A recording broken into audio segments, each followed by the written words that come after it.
O tema da reunião de ontem foi uma conversa com o Paulo Moll, que é o CEO do Grupo DOR e Sul América. Ele contou a história de como tudo aconteceu, mas o mais interessante foi quando ele começou a falar sobre a AI dentro do ecossistema da saúde. A narrativa dele é linda. De fato, tem um lado da moeda na história dele que faz muito sentido, inclusive para nós médicos. Eu, particularmente, vi esse modelo em Taiwan, onde já há muito tempo esse modelo é adotado pelo Sistema Nacional de Saúde e lá, pasmem, 99% da população utiliza o SUS. E mesmo aposentado, eles continuam contribuindo para ter acesso e manter o sistema saudável. Entenda isso. Então, só um parênteses. Olha que interessante. Os taiwaneses não carregam o sentimento de credores. Ah, eu contribuí a vida inteira, agora não vou nunca mais pagar nem um tostão e vou usufruir, custe o que custar do governo. Eles não pensam assim. Tudo bem que o valor não é muito alto, mas eles têm o senso de que é importante alimentar a galinha, porque os ovos dela são a garantia que eles tenham uma saúde de altíssima qualidade e acesso para o resto da vida. Incrível, né? Mas voltando ao sistema de saúde de lá e fazendo um link com o que o Paulo Moll comentou que está implementando do DOR, é que a AI de fato é uma realidade e tem, acima de tudo, o objetivo de ser a melhor ferramenta de auxílio do médico para atender o paciente. Então, a AI já faz a anotação desde a pré-consulta, a anamnese, o médico não tem que ficar anotando, digitando enquanto está falando com o paciente, a AI está escutando tudo. Ela compila os dados de exame clínico, associa os resultados de exame laboratorial, de imagem, sugere diagnóstico e conduta, registra tudo e com todos os assessments de todas as especialidades demandadas pelo paciente, tudo isso compilado tem um registro cronológico da saúde e da doença do paciente. Incrível! E isso significa que há dados de exames, internações, cirurgia, medicamentos e terapias utilizados e em uso. E eu achei isso fenomenal, olhando do ponto de vista do médico que tem que cuidar do paciente. Imagina que a gente nunca mais vai comer bola porque esqueceu que o paciente um dia teve uma intercorrência e que não pode utilizar tal remédio e que a gente prescreve e, não é? Quem nunca?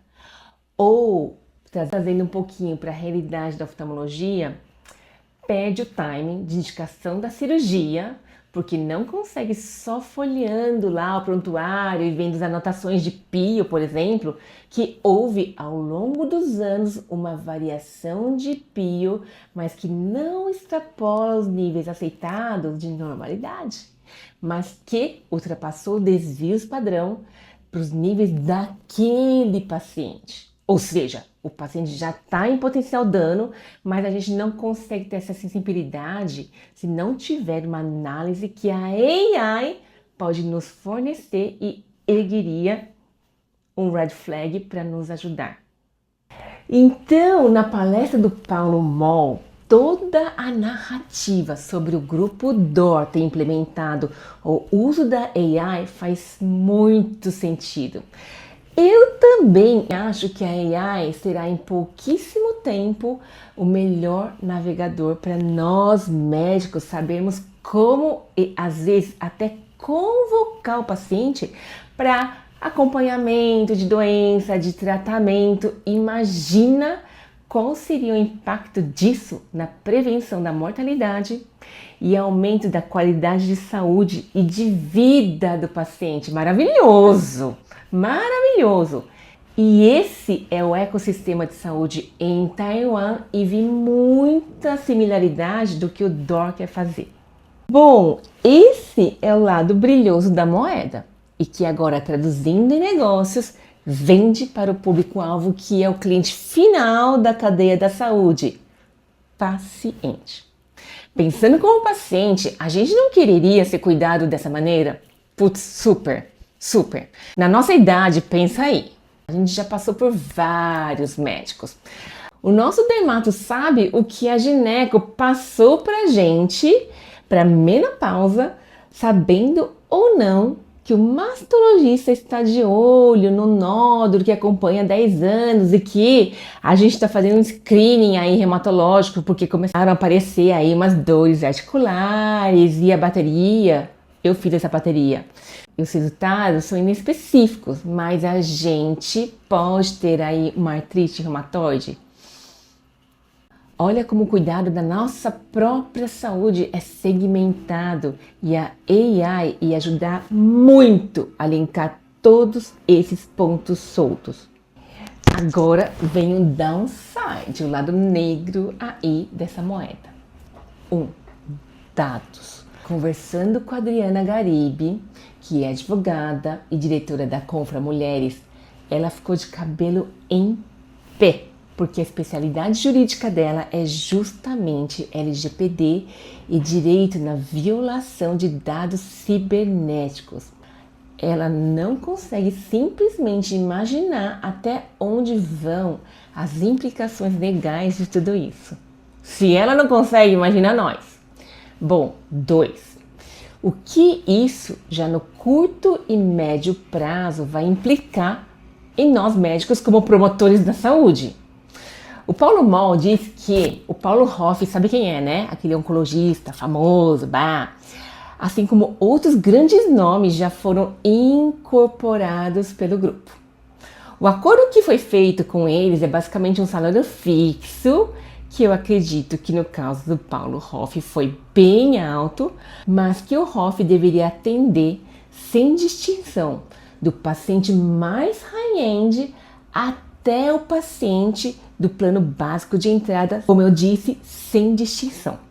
Para o Paulo Hoff, também acho que não tá ruim esse trade-off aí, né? Pensa, o salário deve ter sido muito bom, mas obviamente ele não atenderia sozinho, é impossível, nem que ele quisesse. Tem DOR em São Paulo, no Rio, em Brasília.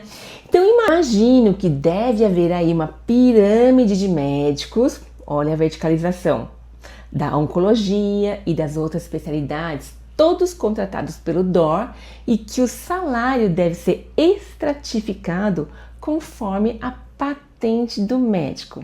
E o que isso significa? Controle de custos e verticalização. Essa verticalização a gente vê em vários momentos aqui.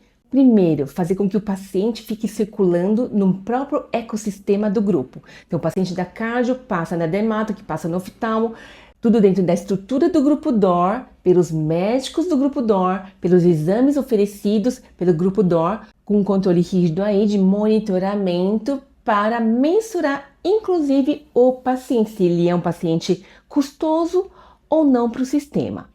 E como a gente comentou, a verticalização também é observada quando existe aí uma estrutura clara da montagem das próprias equipes, dos times médicos. E isso a gente pode imaginar que pode ser extrapolado para equipe de apoio, então enfermagem, fisioterapia, terapias associadas, enfim. Resumindo, então, com a AI otimizando, dando velocidade, dando qualidade ao médico, não precisa também de tantos médicos. Menos custo para o grupo. E se o lucro é igual faturamento menos custo, vamos lá, gênios! Para aumentar essa margem, é só diminuir o salário dos médicos. Alguém já aí ouviu falar que o repasse das operadoras está atrasado? Andou caindo também o valor do repasse? Essa história te soa familiar? Muito bem. A verdade é que não tem o que a gente fazer, porque o modelo de saúde em si é o futuro. Agora, enquanto médica, lindo, não acho que seja apocalíptico, mas é o que será. E aí, discussão, o que você achou?